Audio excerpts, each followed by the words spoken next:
কোরআন হাতে নিয়ে জাতিসংঘের ৭৮তম সাধারণ অধিবেশনে সুইডেনের তীব্র নিন্দা জানান ইরানের কয়েক দফার প্রেসিডেন্ট ইব্রাহিম রাইসি। সম্প্রতি সুইডেনে প্রকাশ্যে কয়েক দফায় কোরআন অবমাননার ঘটনা ঘটে। এর প্রতিবাদ স্বরূপ তিনি এই নিন্দা জানান।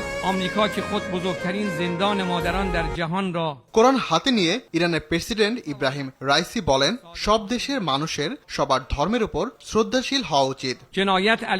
আমরা দৃঢ়ভাবে বিশ্বাস করি ধর্মের প্রতি শ্রদ্ধা জাতিসংঘের এজেন্ডায় গুরুত্ব পাওয়া উচিত। সুইডেনের এমন কর্মকাণ্ড থেকে বেরিয়ে আসা দরকার। সকল দেশের মানুষ সকল ধর্মের প্রতি শ্রদ্ধাশীল হলে অনেকাংশেই বিশ্বের অনেক বিরোধ কমে যাবে। এতে করে সমগ্র বিশ্বে শান্তি বিরাজ করবে। সুইডেনে বেশ কয়েকবার কোরআন পোড়ানোর ঘটনা ঘটে। এতে করে সমগ্র মুসলিম বিশ্ব ক্ষুব্ধ হয়। এর পরিপ্রেক্ষিতে জাতিসংঘের ৭৮তম সাধারণ অধিবেশনে কোরআন হাতে নিয়ে এমন বার্তা দিলেন ইরানের প্রেসিডেন্ট। ইরানের প্রেসিডেন্ট ইব্রাহিম রাইসি আরও জানান, প্রতিবেশীদের সঙ্গে সহযোগিতা বাড়ানোর চেষ্টা করছে ইরান। এই অঞ্চলের অন্যান্য দেশের নিরাপত্তাকে গুরুত্ব দিচ্ছে তেহরান।